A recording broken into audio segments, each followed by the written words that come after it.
Good evening everyone. आप सभी का स्वागत है आज की शाम एक बार फिर बुंदेलखंडी अड्डा चैनल की खास पेशकश गपशप ऑन चाय में।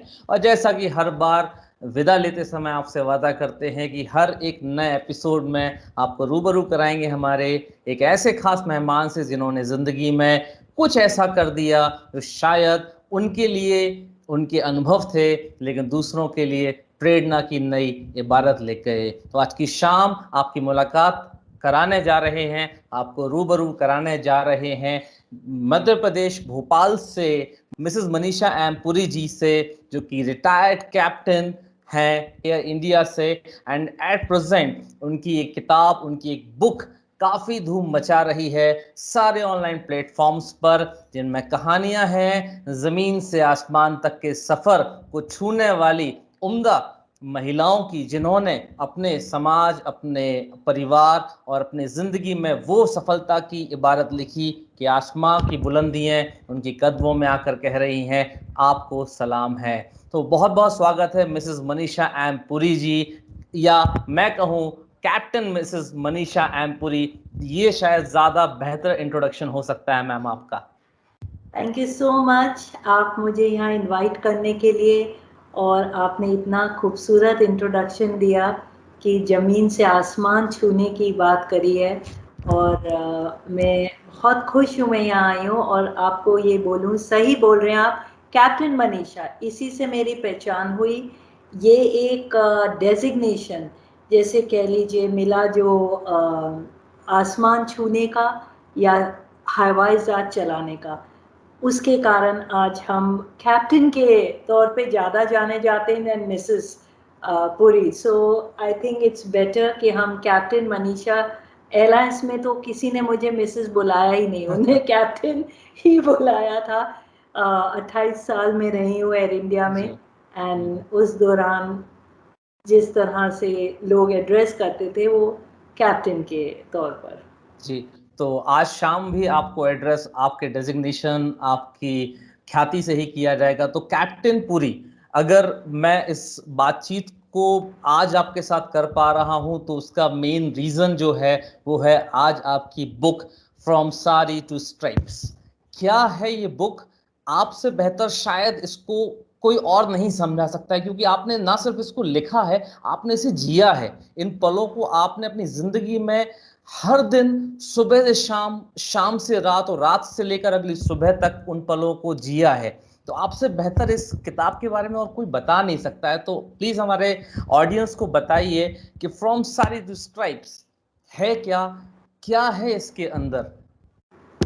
आपने बिल्कुल सही बोला, फ्रॉम सारीज टू स्ट्राइप।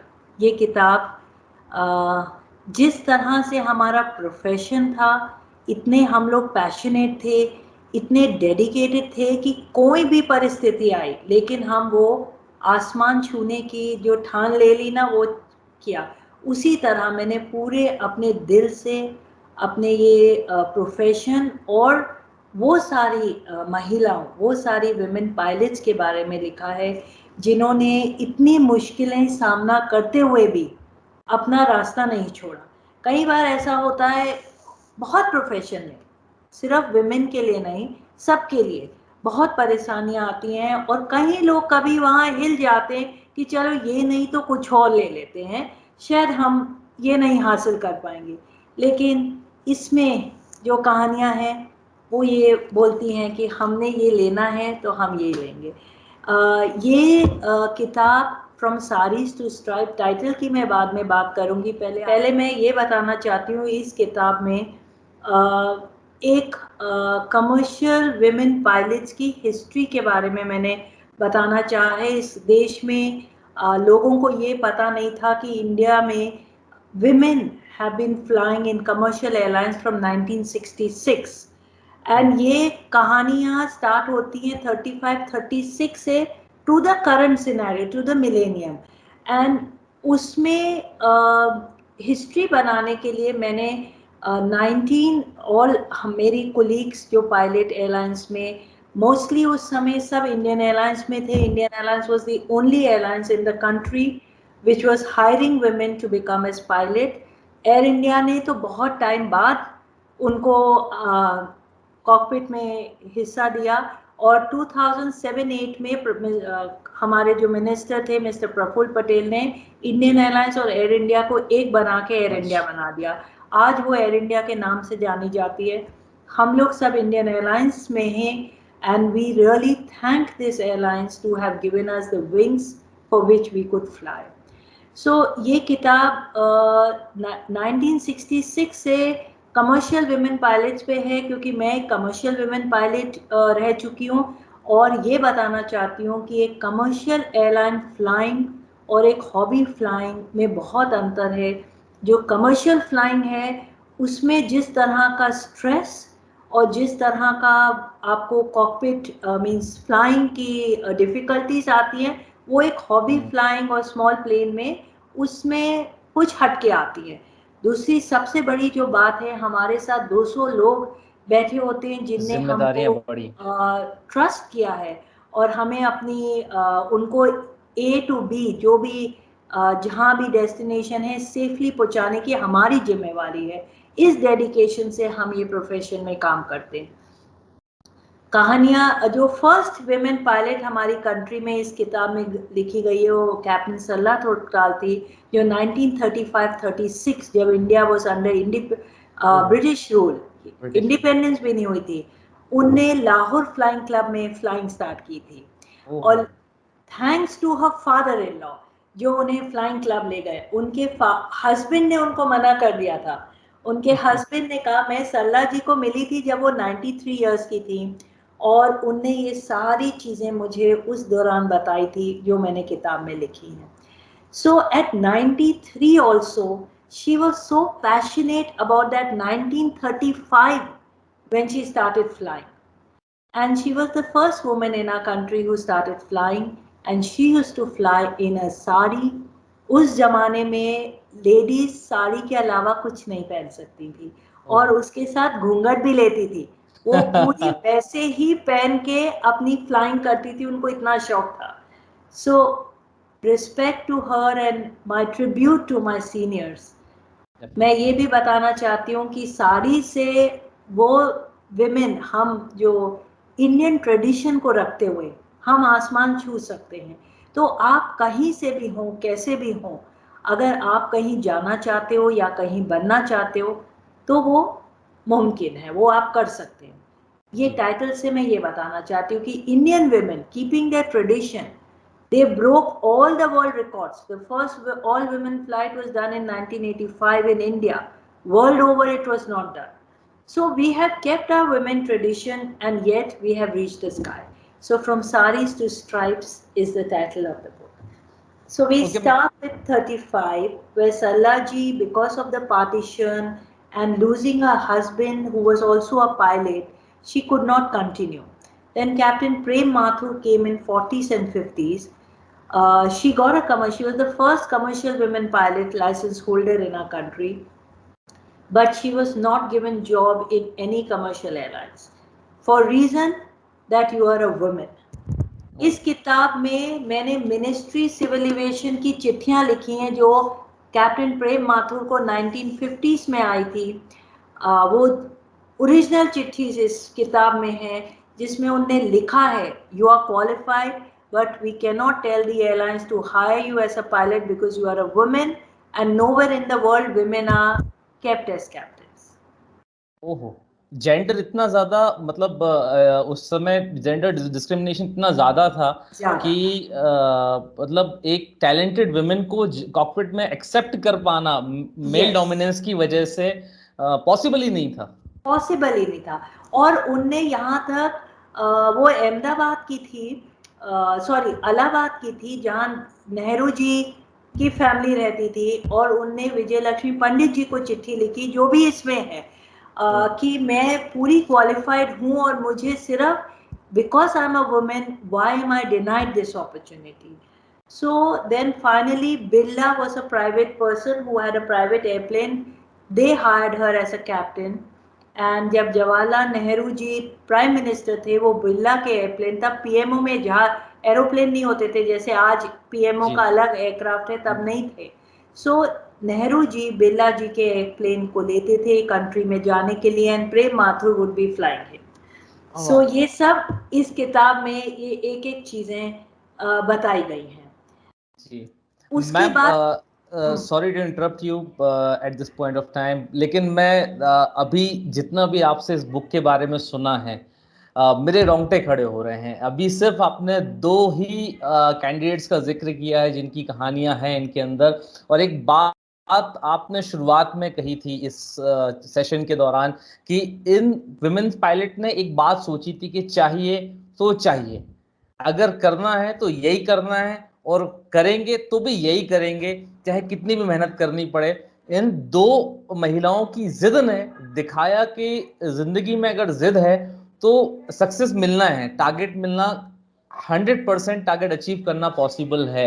ये मेरे लिए सही में मतलब मैं बहुत कम ये चीज़ एडमिट कर पाता हूँ सेशंस के दौरान, लेकिन सिर्फ अभी शायद 10% या 20% हिस्सा ही कवर हुआ होगा इस बुक का, और मेरे लिए रोंगटे खड़े करने वाला एक्सपीरियंस है ये सब सुनना।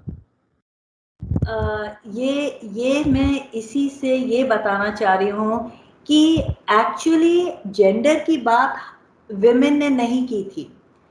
Women were focus and dedicated and हमने ये कि इस प्रोफेशन में आकर एक मेल डोमिनेटेड प्रोफेशन जो माना जाता था वर्ल्ड ओवर, सिर्फ इंडिया में नहीं, बाहर भी लोग ये सोचते हैं कि पायलट मीन्स मेल।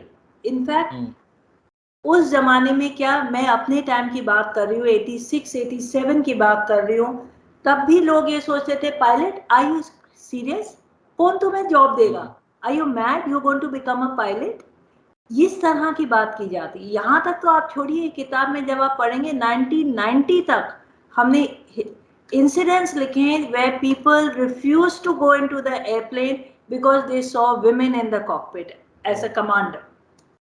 और ये सही है, ये सब ट्रू स्टोरीज है। सो बात ये है कि अगर आप एक अपने आप में कॉन्फिडेंस रखते हैं, we were all self motivated, हमें किसी ने इंकरेजमेंट नहीं दी, इनफैक्ट डिस्करेजमेंट किया कि आप तो ये कर ही नहीं सकते, it's not something that you will be able to handle. But if you are self motivated and you have self confidence, I think you can reach anywhere. And this is what we are trying to show in this book and through the stories of all of us women pilots. We do not want to talk about gender, हम women और male की बात नहीं करना चाहते। In this book also I have mentioned that we proved it wrong, there is no gender। किस profession में gender है? जहां भी आप अपनी हैसियत से, अपनी मेरिट से आते हो, you are perfect in that, you know you can do it, and so you are successful, and that is what we should all aim to do। We are all made to understand what we want, and we should just follow our own self। we should be self motivated and have self confidence। Definitely ma'am. Ma'am, इस book के अंदर 20 अलग अलग captains, women's captain की experiences हैं कि कैसे उन्होंने एक आम जिंदगी से एक खास जिंदगी तक का सफर तय किया, और उन्हीं 20 में शामिल है कैप्टन मनीषा मोहनपुरी जी की कहानी। और आज आपके साथ अगर बातचीत में हम बुंदेलखंडी अड्डा पर बैठे हुए हैं, तो कैसे हम इस स्पेशल मोमेंट को मिस कर सकते हैं कि कैप्टन मनीषा पुरी की कहानी उन्हीं की जुबानी सुने कि कैसे मिस मनीषा पुरी जो हैं वो कैप्टन मनीषा मोहनपुरी बनी, कैसे ये सफ़र एक छोटी सी इच्छा से एक जुनून में तब्दील हो गया, और कैसे डेजिग्नेशन मिस या मिसेस से ज़्यादा बढ़कर कैप्टन तक पहुंच गया।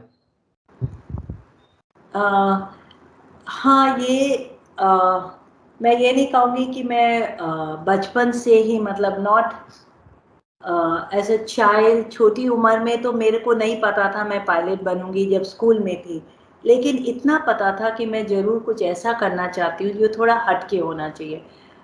स्पोर्टी थी, बाहर गेम्स खेलने की शौक़ था, हर जगह जाने का शौक़ था, बाहर एक्टिविटीज़ सब में पार्ट लेती थी। उसी तरह मैं अपने actually I lost my father while I was studying, and वो मध्य प्रदेश के एजुकेशन डिपार्टमेंट में डायरेक्टर थे। तो मैं अपनी मदर के साथ भोपाल में IAS UPS की तैयारी कर रही थी एग्ज़ाम देने की। एंड एक अंकल आईएएस ऑफिसर अंकल से कोचिंग लेती थी। उनने मुझे ये बोला था कि बेटा न्यूज़पेपर तुमने बाइबल जैसे पढ़ना है, बिल्कुल सारा कुछ अच्छे से। उसको पढ़ते पढ़ते मैंने एक एडवर्टाइजमेंट देखा, flying scholarship in Bhopal flying club. मैंने उसको काट के रख लिया और उसमें अप्लाई कर दिया।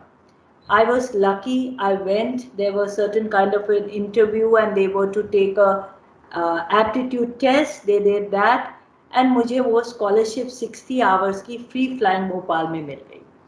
तो मैं घर तो अपनी मदर को ये बोल के जाती थी मैं अंकल से कोचिंग करने जाती थी, लेकिन मैं चली जाती थी एयरपोर्ट अपनी फ्लाइंग क्लासेस लेने।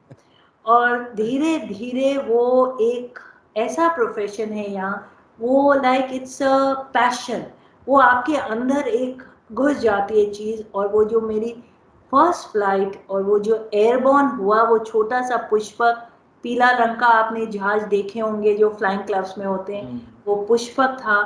और वहाँ से मेरी एक कहानी जो ये स्टार्ट हुई, and then there was no looking back.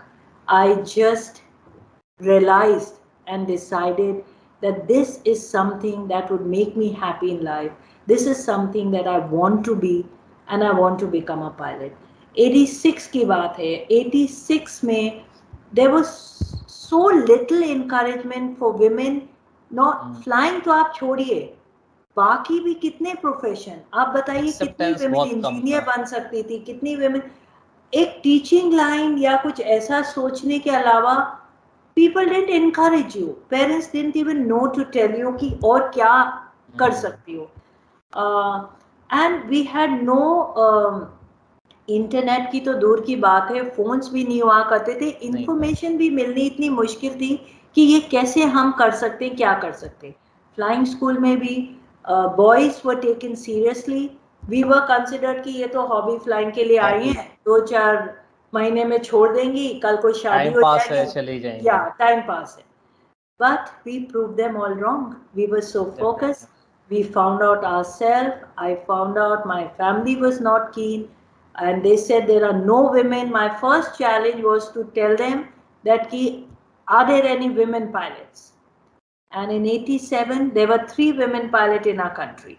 And that is At that point of time. that point of time. 3 women pilots flying Indian Airlines. मैं बता रही हूँ ना, फर्स्ट दुर्गा बैनर्जी जी 1966 में ज्वाइन किया था इंडियन एयरलाइंस। उनकी कहानी आप पढ़ेंगे तो आपको पता लगेगा कितनी मोटिवेटेड थी। उनको अगेन एंड अगेन इंटरव्यू में बुलाया नहीं जाता था because she was a women. Finally, one day she got so fed up, she said, I'm so well qualified. So she did not write Miss, she wrote, instead of Durga Banerjee, she wrote D. Banerjee. Promptly, she was called for the interview because they didn't know it was and when they realized that it was a woman, they just changed, they cancelled the interview. So, इस तरह की real stories हैं, लेकिन she didn't give up, and finally she was able to break this glass ceiling and enter Indian Airlines 1966. Ma'am, आपने जब इस सफर की शुरुआत की थी, यूपीएससी की कोचिंग एक जगह जाने की जगह फ्लाइंग के लिए जाने लगे फ्लाइंग थे, के लिए, हाँ। देन आफ्टर दैट जब वो टाइम आया फाइनली कि आज घर पे बताना है, अपनी हाँ, मदर को ये चीज़ बतानी है, आपके लिए तो ये खुशखबरी थी, उनके लिए शायद ये सडन शॉक रहा होगा कि बिल्कुल ये शॉक। क्या चल क्या रहा है। बिल्कुल शौक के अलावा मैंने किताब में भी लिखा है, उनने कहा ये क्या आवारागर्दी कर रही हो तुम, किधर जा रही हो, तुमको तो हमने पढ़ने भेजा है, ये क्या भूत सवार आ गया है, ये कौन सी फ्लाइंग की बात कर रहे हो।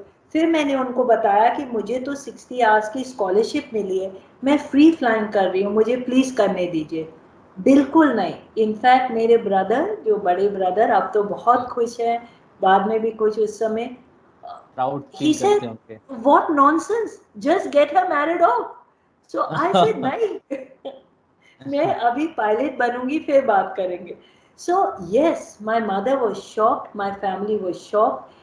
This was something they had not heard of. उनने कभी सोचा ही नहीं था कि कोई women प्रोफेशनली पायलट, मतलब वो चलो हॉबी के लिए स्पोर्ट्स जैसे कर लिया, लेकिन तुम तो बात कर रही हो कि मैं एयरलाइंस में पायलट बन के काम प्रोफेशन करना चाहती हूँ। तो वो प्रोफेशन की तरह उनके की। उनके बिल्कुल सोच से बाहर था। और वो मुझे गुस्सा करती थी कि तुमको क्या, तुम आईएएस की मतलब एक अच्छी जॉब की जगह तुम कहाँ आवारागर्दी में निकल गई हो, क्या करने चली गई हो। लेकिन मैंने उनको बहुत कन्विंस किया। मेरे को पहले तो ये बताया गया कि तुम पहले हमको बताओ कोई लड़कियां हैं कि नहीं। फिर मैंने उनको 3 लड़कियों का नाम ढूंढ के बताया।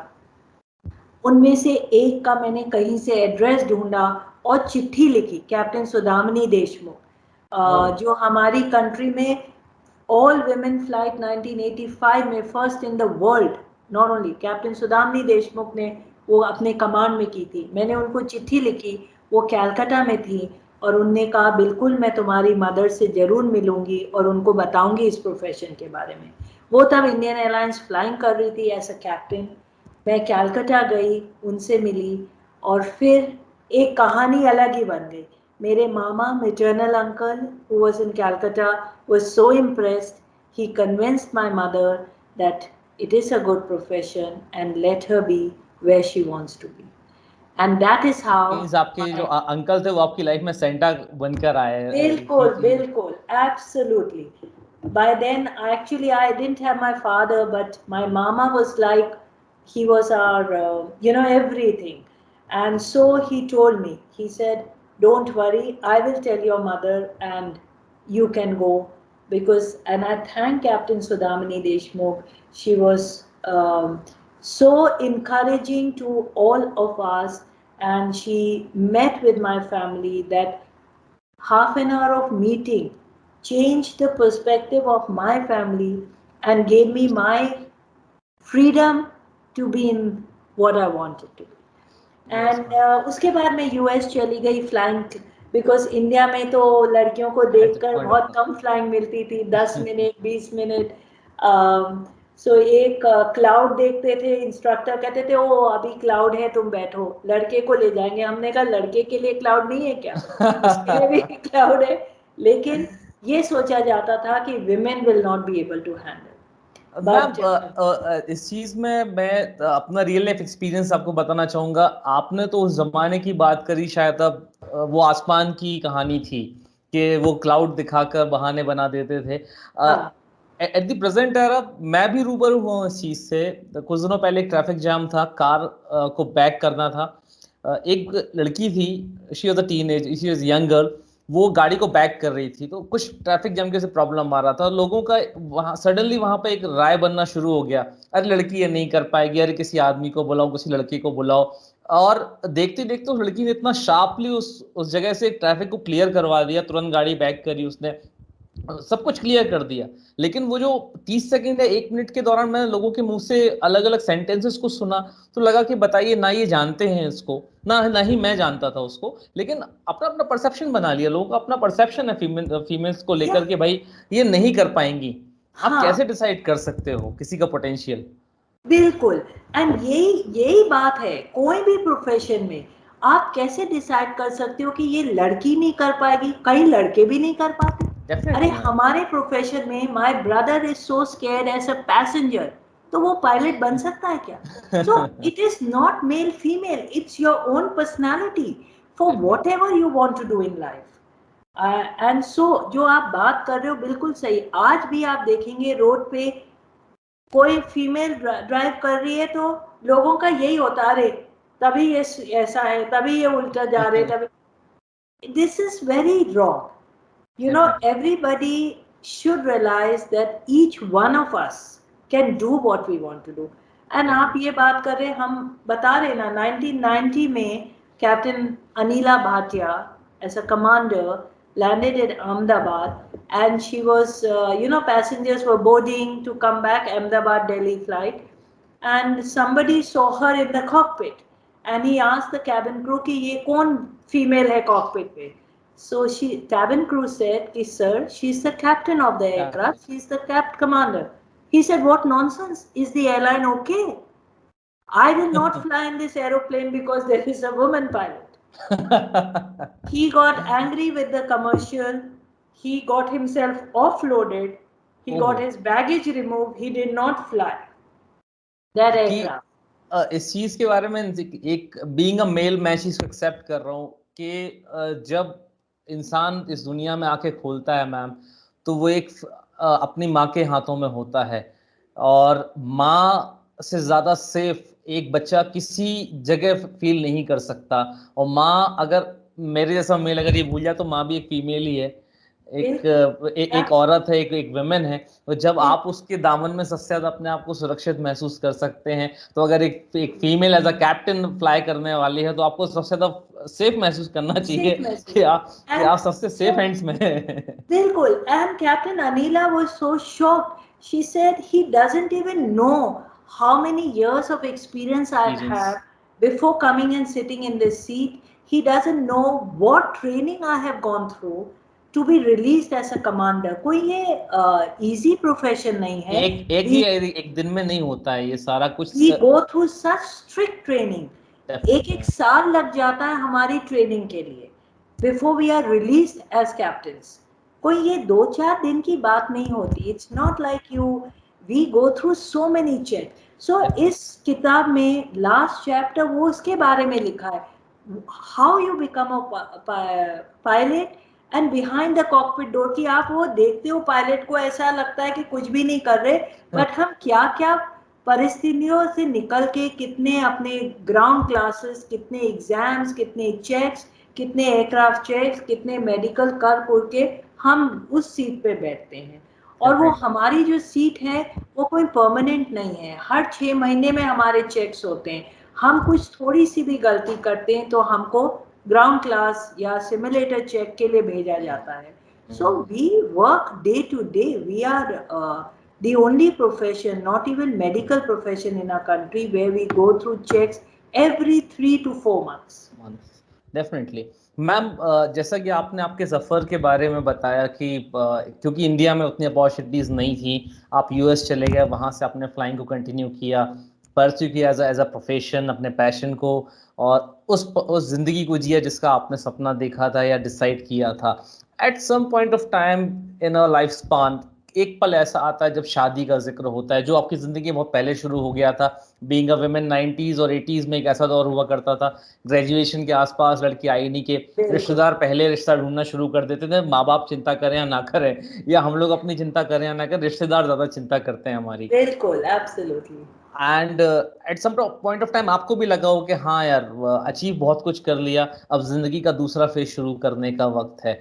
एज अ लाइफ पार्टनर आपके हस्बैंड ने क्या इजीली एक्सेप्ट कर लिया था to marry to a women who is a female pilot और in a kind of profession जो कि शायद कॉमन नहीं है उस रूटीन के साथ, जिसके लिए एक पर्सन सोचता है अपना लाइफ पार्टनर को कि हाँ यार ये नॉर्मल रूटीन होगा, 10 to 5 का जॉब होगा, घर आ जाएगी शाम को, मुलाकात करेंगे, चाय पियेंगे बालकनी में बैठकर, पड़ोसियों की बुराई करेंगे, रिश्तेदारों की के नुस्खे निकालेंगे और रात को खाना डिनर करके सो जाएंगे. एक ऐसा रूटीन नहीं है जिसका उसके साथ जिंदगी शुरू करना क्या उनके लिए इजी था या एक्सेप्ट, क्या कहानी रही इस शादी के सफर की? यस, मैरिज का सवाल तो काफ़ी टाइम हुआ, लेकिन मैं उस पे अड़ी रही कि मैं पहले पायलट बनूंगी फिर शादी करूंगी. सो किसी तरह वो कन्वेंस किया गया. मैं अपनी हस्बैंड के बनाने से पहले मैं आपको ये भी बताना चाहती हूँ कि जब भी फीमेल कैप्टन्स इंटरव्यू के लिए जाती थी या फ्लाइंग, तो हम लोगों से दो ये सवाल जरूर पूछे जाते थे. शादी के बाद क्या आप छोड़ देंगी? अगर शादी के बाद नहीं तो फैमिली होगी, बच्चे होंगे तो जरूर छोड़ देंगी. लेकिन आप लोगों को ये बताना चाहती हूँ और इस किताब में भी लिखा है, till today none of the women pilots, आज भी हम वर्ल्ड में मैक्सिमम women pilots हैं, none of the women pilots in our country have left their profession because of marriage or children. हम सब शादीशुदा हैं और सबके बच्चे हैं. अगर किसी को छोड़ना पड़ा तो अलग परिस्थितियों से, जैसे मेरे को मेडिकल इश्यू हुआ था तो मेरे को छोड़ना पड़ा, तो किसी अदर कारण से, लेकिन फैमिली एंड मैरिज के कारण किसी ने नहीं छोड़ी. Yes, it's a profession where even today people say, oh, you are a pilot. So it's not easy. Your partner, your spouse, you must know what your life is. And fortunately for me, we met each other. हम थोड़े time एक दूसरे को 2 साल 2.5 साल तक जानते थे शादी के सोचने से पहले, एंड ही न्यू मेरा प्रोफेशन क्या था, he accepted it. I am sure इसकी फैमिली में even his parents were little reluctant कि सही कर रहा है बेटा कि नहीं, कि फ्लाइंग है, इधर भाग जाएगी उधर भाग जाएगी। पर ये profession I would say better than 9 to 5 job, because मेरे को ये लगता है कि मैं अपनी फैमिली को ज़्यादा टाइम दे पाई। रोज सुबह मुझे उठ के 9 to 5 में सुबह उठते से ही तैयार हो और 5 बजे तक हम एक फ्लाइट करते हैं, then we get our flight duty time limitation, we get a time off. So जब मेरे फैमिली हो गई, बच्चे हो गए, मेरी 2 डॉटर्स हैं, मैं सारा दिन बच्चों के साथ निकालती थी और शाम की फ्लाइट करती थी, रात को 11-12 बजे आती थी, सुबह जब बच्चे उठते थे I was home. And you could do that, and I would take my flights in such a way that मैं संडे इवनिंग की फ्लाइट करती थी, मंडे शाम को आती थी जब तक बच्चे आएंगे एंड हस्बैंड आएंगे ऑफिस से, I am back home. So you do, and I would also here से कि एयरलाइंस ने हमें बहुत साथ दिया। Indian airlines did give us our time when we needed to be in the family with children growing up. We could take day return flights, we could request them not to give us long night stop. So सब तरह से इस तरह से help हो गए। Husband is a businessman, and I'm sure, I don't know, you'll have to ask him separately, but I'm sure he did not mind my profession. We have been married for more than 28 years now, and I think we still are good, and we he was accepting, एक बात है, plus family time देने के लिए we could manage to juggle. और हर profession में women need to juggle, ये कोई प्रोफेशन नहीं है जहाँ women can say, and it's very easy to say juggle. There are times when you are fed up, there are times when you are too tired, and you just ask yourself what you are doing. But again जब वो time आता है तो आप अपने आप को self motivated करके आगे बढ़ते हो। This is what my profession has taught me, never say die. क्योंकि हमारी लाइन ऐसी है, हम आसमान में 33,000 फीट बैठे हैं, अगर एक इंजन चला जाता है या मेरे को कोई इमरजेंसी होती है, I know I have to bring this aircraft safe on ground. So हमको ये एक प्रोफेशन ने सिखाया है कि सब कुछ हैंडल कर सकते हो, बस हिम्मत मत हारो। सो ये प्रोफेशन में मोस्टली हम सब इस तरह के बन जाते हैं कि we manage to hold everything together. और मैं ये भी बताना चाहती हूँ, इस किताब में मैंने हर कैप्टन के 1 या 2 इंसिडेंट्स ऐसे लिखे हैं जो बताया है कि हर तरह की इमरजेंसी सिचुएशन पायलट ने हैंडल किए। मैं विमेन की बात नहीं करूंगी, लेकिन पायलट्स कैसे हैंडल करते हैं, एंड वो भी बताया है कि किस तरह का प्रोफेशन है। All of us have gone through, जो भी फ्लाइंग प्रोफेशन में है, अगर 5 साल फ्लाइंग कर रहा है, कुछ ना कुछ जरूर उसने हैंडल किया है। डेफिनेटली मैं उसी सवाल की तरफ आना चाह रहा था। इस 28-29 साल 28-29 ईयर्स की जर्नी रही आसमान में उड़ते हुए पंख लगाकर 33,000 फीट, सोचकर ही ऐसा लगता है मुझ जैसे ज़मीन पर रहने वाले इंसान के लिए तो शायद एक्सपीरियंस करना या इमेजिन कर पाना, एक्सपीरियंस तो एक अलग बात, इमेजिन कर पाना इम्पॉसिबल है। कोई एक ऐसा इंसिडेंट था जो शायद लाइफ टाइम आपको के लिए आपको शायद याद रह गया कि आज मैंने वो किया है जो ज़िंदगी को एक वैल्यूएबल मोमेंट दे दिया जिस चीज ने मुझे। हाँ, आपको मैं बताऊं, काफ़ी जल्दी ही मेरे प्रोफेशन में, मैं अभी को पायलट ही थी, I got involve with an aircraft accident. मैं बोइंग जहाज का एक्सीडेंट हुआ था, एंड यहाँ मैं आपको बताना चाहती हूँ, एक एक्सीडेंट उस टर्म को बोलते हैं जब एयरक्राफ्ट डैमेज हो जाता है और कुछ लाइफ्स भी चली जाती हैं। इंसिडेंट्स वो है जो हम कुछ ना कुछ होता है, लेकिन हम किसी तरह जहाज हमारा सेफली ऑन ग्राउंड है।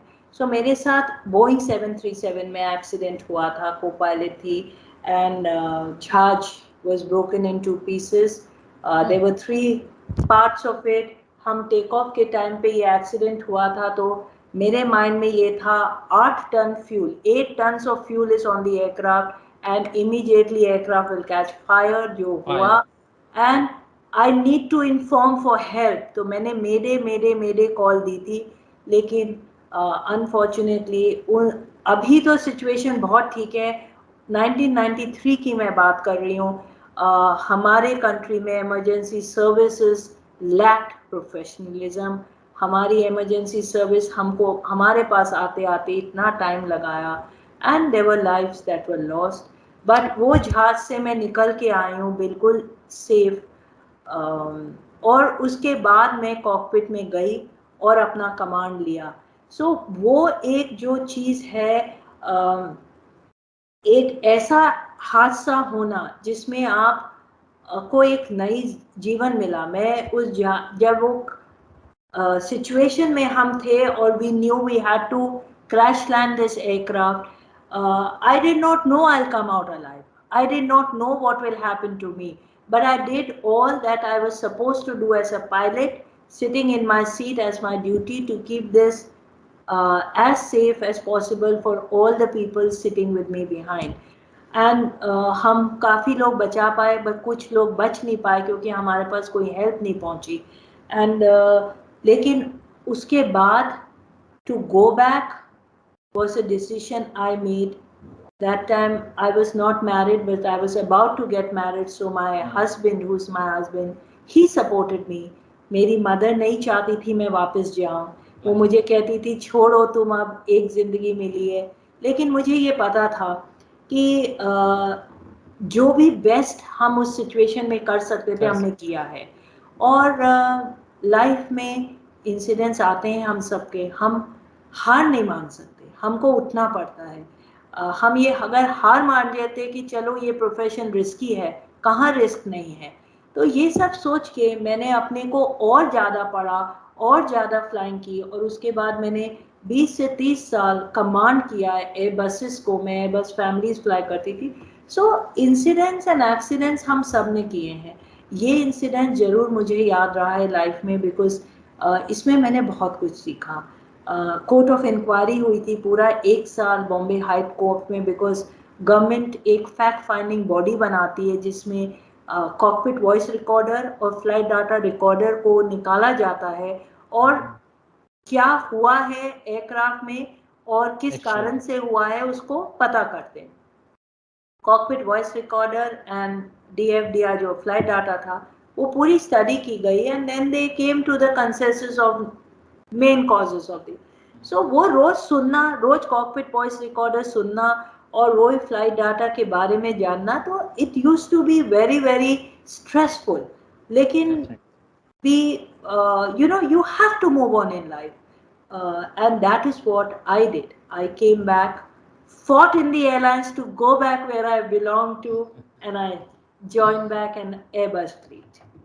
डेफिनेटली मैम, क्योंकि ups and downs, highs and lows आते ही रहते हैं, ज़िंदगी का हिस्सा है, हम रुक नहीं सकते, we have to move on. और ज़्यादा बेहतर वो होता है कि जिस पैशन या प्रोफेशन को हमने जीने के लिए सपने देखे थे, लड़कर जिसे एक्वायर किया था, उसमें हम अपने ज़िंदगी को आगे लेकर जाएं। मैम, आपकी ज़िंदगी, आपका ये सफ़र फुल ऑफ मोटिवेशन है, और ये किताब डेफिनेटली 20 कहानियां नहीं, 20 पायलट्स नहीं, 20 जिंदगियां हैं जो लोगों को पढ़ने के लिए इस खूबसूरत सी किताब में मिलेगी जो आपने लिखी हुई है। उम्मीद करते हैं आपका सफ़र इसी तरीके से आफ्टर प्रोफेशनल लाइफ भी चल रहा है और आगे चलता रहेगा। इसी तरीके से ज़िंदगी को आप जिंदा दिली से जीती रहिए, अपनी मुस्कुराहट से, अपनी पॉजिटिव एनर्जी अपने आसपास लोगों में बिखेरती रहिए। यही बुंदेलखंडी अड्डा टीम की तरफ से आपको बेस्ट विशेस हैं। Thank you very very much हमारे साथ जुड़ने के लिए, अपने एक्सपीरियंसेस और फ्लाइंग एक्सपीरियंसेस को हमारे साथ शेयर करने के लिए। ऑडियंस को डेफिनेटली ये बुक बहुत पसंद आ रही है। जिन्होंने भी अभी तक इस बुक को नहीं पढ़ा है वो फ्लिपकार्ट एंड अमेजोन पर जाकर इस बुक को सर्च करिए, बुक करिए अपनी कॉपी और पढ़कर देखिए। जिंदगी जिंदा दिली का नाम है, और जमीन से आसमान तक का सफर इन महिलाओं ने कैसे तय किया, जानिए और मोटिवेट करिए अपनी जिंदगी को, अपनी रूह को, और छू लीजिए अपने सपनों को, छू लो आसमां को। Thank you very much ma'am. Thank you so much.